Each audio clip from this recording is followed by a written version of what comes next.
चलो roll it. First of all क्या कहना चाहेंगी Rinku ji finally Bigg Boss 17 में चली गई है, लोगों को उनका परफॉर्मेंस भी अच्छा लग रहा है, आपको अब तक उनका परफॉर्मेंस कैसा लगा? भाई मेरी अनमोल रतन Rinku Dhawan, I am very happy that firstly she is part of such a big platform. उनको ये अपॉर्चुनिटी मिली after 30 years of being in the industry, तो it's commendable, high time that she should have explored this platform and been on this show इसके पहले। But ठीक है, हर चीज़ का एक सही समय होता है, जो होता है वो अच्छे के लिए होता है, और वो 17 का खतरा में अगर आई है इस बार, तो मुझे लगता है कि वो उनकी पूरी कोशिश होगी टू अपनी पूरी पर्सनालिटी दिखाने अपनी ऑडियंस को कि वो एक्चुअली क्या है। और काफ़ी लोगों को लग रहा होगा कि वो शायद स्लो खेल रही है या सोच समझ के खेल रही है, तो I think she is going to be an underdog, क्योंकि जहाँ ज़रूरत पड़ेगी वहाँ वो अपना स्टैंड लेंगी। This is what experience does to you, कि आपको पता होता है कहाँ बोलना है, क्या बोलना है, इसी को एक्सपीरियंस कहते हैं। तो I think she is doing pretty well. जब इतने सालों बाद वो ब्रेक ली थी, मतलब नहीं आ रही सामने, नहीं आ रही थी पर्दे के सामने, लेकिन जब उनको बिग बॉस से ऑफर आया तो आपका क्या रिएक्शन था और उनका क्या रिएक्शन था? तो मुझे तो बहुत लास्ट में पता चला कि वो जा रही है, क्योंकि उनका भी आई थिंक जाने के एक हफ्ता 8 दिन पहले ही शायद वो फाइनल हुई थी। And because she so honest कि उन्होंने मुझे बताया तक नहीं कि वो ये शो कर रही है, बिकॉज उनके कॉन्ट्रैक्ट में लिखा था कि किसी को बताना नहीं, तो इसलिए उन्होंने किसी को नहीं बताया। अनुभव सिंह बस्सी का शो है, किसी को मत बताना, उसको रिंकू दीदी ने लगता है बहुत सीरियसली ले लिया, और उन्होंने एक्चुअली किसी को नहीं बताया। So I reached out to her when I got to know. So from that मुझे सिर्फ इतना समझ में आया कि यार देखो कितनी ऑनेस्ट है बंदी। तो जो इंसान इतना ऑनेस्ट होता है उसके साथ लाइफ में कभी कुछ बुरा होगा नहीं, और बुरा होगा भी तो गॉड उसे और यूनिवर्स उसे इतनी स्ट्रेंथ देगा कि वो वहाँ से बाउंस बैक कर लेगा। And that's exactly what Rinku didi is going to do when the time comes. वैसे तो अभी एक ही वीक हुआ है बिग बॉस शुरू हुए, लेकिन आपको ऐसा लग रहा है कि जो रियल लाइफ में है वो उधर भी वो प्रेजेंट कर रही है, या फिर कुछ चेंजेस हो रहा है उनमें बिग बॉस से लेकर? नहीं, आई थिंक वो कहीं ना कुछ भी, क्योंकि वो जाते जाते एक बोली थी कि अगर मैं जैसी हूँ वैसी रहूँगी, लेकिन अगर उधर की वजह से मुझे चेंज होना पड़ा तो मैं होंगी। यस। सो जितना मैंने अभी तक देखा है, मुझे नहीं लगता कि घर में किसी को भी देख के रिंकू दीदी या तो इनसिक्योर फील कर रही हैं, या उनको लग रहा है कि उनको अपनी गेम अप करनी पड़ेगी, या वो इन्फ्लुएंस हो रही है किसी के गेम प्ले से कि यार ये इतना कर रहा है मुझे भी करना चाहिए। No, she is not doing that, she is doing just what needs to be done. She is showcasing her experience, her endurance, her knowledge and her way of running the house. जो मैं देख रही हूँ वो involve हो रही है घर के कामों में। सिर्फ झगड़ा करने से ही बिग बॉस का विनर बन जाना या गेम में आगे जाना, this is not the only way. एक घर को खड़ा करने के लिए काफ़ी पिलर्स होते हैं, और रिंकू दीदी एक बहुत स्ट्रॉन्ग पिलर है और आगे भी रहेंगी। ये लोगों को जब गेम और आगे जाएगी तब पता चलेगा। जैसे कि आपने पिलर की बात की, तो आपको क्या लग रहा है कि अब तक इस वीक में रिंकू दीदी का कौन पिलर बन रहा है, कौन उन्हें सपोर्ट कर रहा है, या फिर कौन उनके कॉम्पिटिटर्स है? देखो, कॉम्पिटिटर्स तो सब है, जो उनके सपोर्टर्स है ना इस वक्त, वो भी उनके कॉम्पिटिटर्स ही है इवेंचुअली। बट क्या हो रहा है ना, जब लाइक माइंडेड लोग एक साथ मिलते हैं और एक दूसरे को सपोर्ट करते हैं ना, तब उनको गेम की ट्रू स्पिरिट पता होती है। तो अगर वो आज रिंकू दीदी को सपोर्ट कर रहे हैं, तो कल अगर ज़रूरत पड़े तो वो नॉमिनेट करने से भी पीछे नहीं हटेंगे, because that's the way you play the game. लेकिन अब अगर देखा जाए फिलहाल तो दिमाग के रूम में जो है, जितने भी कंटेस्टेंट्स हैं वो सारे रिंकू दीदी के फेवर में हैं। और अगर सेव करने की अपॉर्चुनिटी भी अभी आई थी लास्ट टास्क में, नॉमिनेशंस में, तो सब ने रिंकू दीदी का नाम लिया था।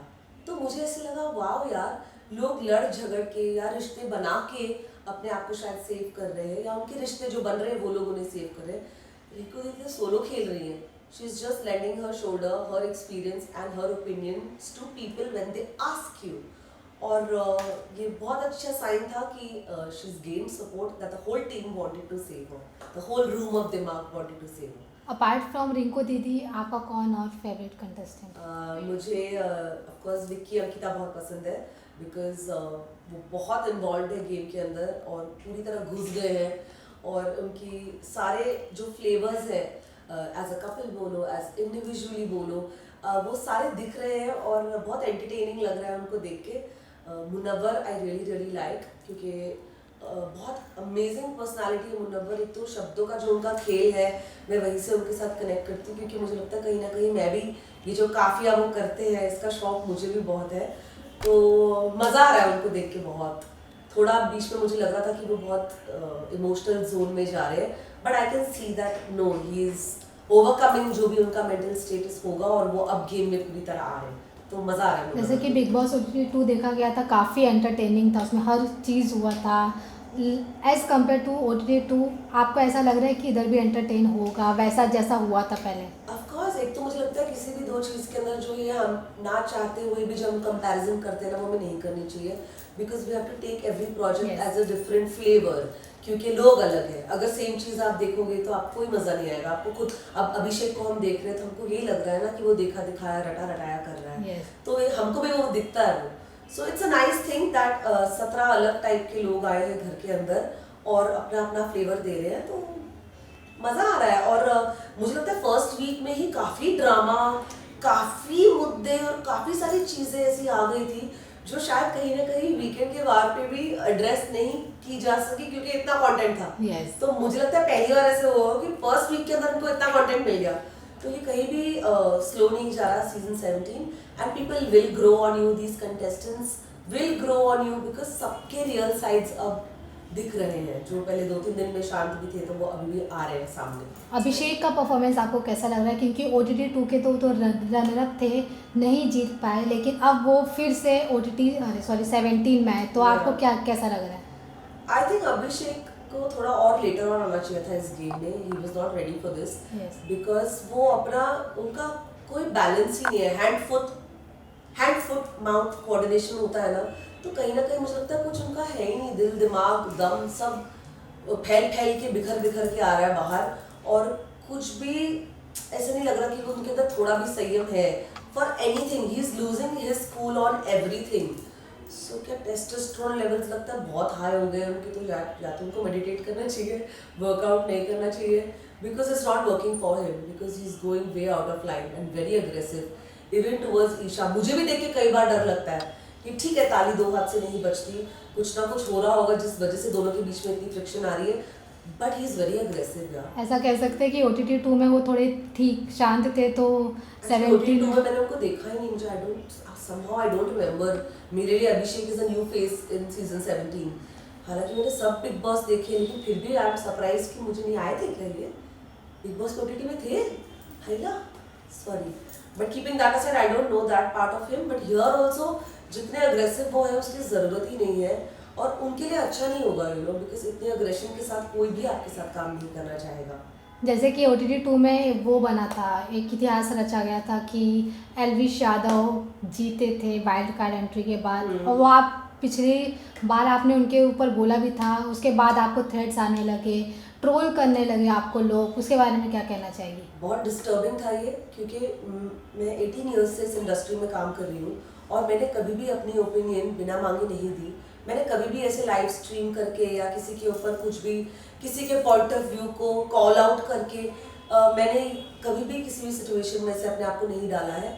यहाँ मुझसे सवाल किया गया था और मुझे जो लगा वो मैंने बोला, लेकिन उसके बाद जो एल्विश आर्मी के जो लोग हैं, पता नहीं कौन है ये लोग, और पता नहीं क्या समझते हैं अपने आप को कि ये किसी को भी धमका सकते हैं, किसी को भी डरा सकते हैं। It was very disturbing. मुझे रात भर नींद नहीं आई थी, मैं डर गई थी। मेरे मम्मी पापा मेरे इंस्टाग्राम पे जो कमेंट्स आते हैं उन कमेंट्स को देख के डर गए थे कि अशिता ये क्या हो गया है, क्योंकि लोगों ने मुझे सिर्फ प्यार ही दिया है आज तक। इतना वार, वो भी गालियों का, गंदी गंदी गालियाँ। मेरी पूरी कोशिश रही कि मैं एक एक को इंडिविजुअली जाके ब्लॉक करूँ, रिपोर्ट करूँ इंस्टाग्राम पे, जो मैंने किया भी, लेकिन ये खत्म ही नहीं हो रहा यार। This is a war that I think needs to be fought in the right spirit. You cannot call out and abuse people just because वो अपना opinion दे रहे हैं when asked. आप नहीं धमकी दे सकते हो, ये गलत है। So मुझे लगता है इसके लिए स्टैंड लेना, इसके लिए आवाज़ उठाना, ज़रूरत पड़े तो कंप्लेन भी फाइल करना बहुत इम्पॉर्टेंट है। And again you are asking me, so I am telling you that this was very disturbing for me. तो आप अब तक किसी के पास ऐसे केस फाइल नहीं किया है ना, और पुलिस जाकर कि ऐसे मुझे डेथ थ्रेट्स आ रहे हैं ना? नहीं, अभी तक नहीं। मुझे I don't know, this is very new to me. तो मुझे भी बहुत घबराहट हो रही है कि इसके साथ कैसे डील किया जाए। तो I just want to request this entire so-called army that guys please chillax, calm down. हम डेमोक्रेटिक इंडिया में रहते हैं, फ्रीडम ऑफ स्पीच हमें 1947 में मिल गई थी, तो ये फ्रीडम आप हमसे नहीं छीन सकते। We will speak if we are asked. I am an actor, आपकी नज़र में मैं कुछ नहीं होंगी, आपकी नज़र में एल्विश यादव की कार का नंबर मुझसे ज़्यादा पॉपुलर होगा, लेकिन मैंने अपनी जितनी पॉपुलैरिटी हासिल की है, जितना भी फेम हासिल किया है वो अपनी मेहनत से किया है, अपने काम से किया है, बिकॉज यही एक एक्टर का काम है, अपना हुनर दर्शाना, ये धमकियाँ और ये गुंडागर्दी नहीं। तो प्लीज़ आप एल्विश यादव की आर्मी हो तो मैं भी दबंग धवन, बैक ऑफ। ऐसा कहा जा रहा है कि लोग, ऐसा वीडियो वायरल हो रहा है कि आप उनको सॉरी भी बोलती हो। लोग पता नहीं कौन सा वीडियो है, कौन वायरल कर रहा है, मैंने आज तक सॉरी नहीं बोला उनको। मैंने कोई स्टोरी देखी थी जिसमें उन्होंने कहा था अरे अरे वो सॉरी बोल रही है, मैंने उसको सिर्फ ब्लाइंड आई दिया क्योंकि मुझे लगता है ये बच्चे होंगे, शायद इनको शायद नहीं पता होगा ये क्या कर रहे हैं। You know they are just following one, you know एक भागता है उसके पीछे 50 भागते हैं, ये शायद वो है। I wanted to give it a blind eye, but again since you have brought it up, I have not asked for any apology. मैं सिर्फ हाथ जोड़ के ये रिक्वेस्ट कर रही हूँ कि जो गंदी भाषा का इस्तेमाल आप लोग करते हैं प्लीज़ मत करिए। हम फैमिली वाले लोग हैं, हमारे बच्चे हैं, दोस्त हैं, सर्कल है, इंडस्ट्री में नाम है, प्लीज़ ये गालियाँ मत दीजिए प्लीज़। मेरे से मेरा ओपिनियन मांगा था, मैंने वो ही दिया, वो भी बहुत प्यार से। So please don't abuse. अगर बात करें पर्सनली, नॉट बिग बॉस, मतलब पर्सनली एल्विश के बारे में आप क्या सोचती हैं? पर्सनली एल्विश आई थिंक मैंने जितना उनको देखा है बिग बॉस में ही देखा है, मुझे अच्छे लगे थे वो। He was funny, he had his side where, बहुत एक आम आदमी का, एक बहुत ऑनेस्ट इंसान जो होता है, मैंने वो भी देखा उनके अंदर। बस ये डेटाबेस ने ना ओवर पावर कर दिया है एल्विश को, तो मुझे लगता है एल्विश, ये तो वही बात होगी भाई, चाय से ज़्यादा केटली गर्म है। तो please just figure your shit out and tell your people कि आपकी अच्छाई एक्चुअली खत्म हो रही है आपकी आर्मी की वजह से। सो कर लो इसको कंट्रोल, वरना आर्मी के पास गन होगी लेकिन बंदूक के अंदर गोली नहीं होगी चलाने के लिए, फिर क्या करोगे? Tight tight fish fish fish. और लास्ट मैसेज रिंकू दीदी के फैंस के लिए, क्योंकि आपके थ्रू उनको मैसेज मिलने वाला है। यस, रिंकू दीदी के सारे फैंस को मैं ये बोलना चाहूँगी that she is actually like I call myself dabang Dhawan, तो वो दबंगी कहीं उन्हीं से सीखी है मैंने। So be rest assured entertainment का पूरा डोज मिलेगा, सारा ड्रामा, सारे एलिमेंट्स और सारे फ्लेवर्स आपको चखाए जाएंगे, क्योंकि जो धवन परिवार है वो पंजाबी है और साडी रिंकू को भी पीछे नहीं हटने वाली, तो ये पंजाबी तड़का आपको जरूर दिखेगा। Just wait and watch.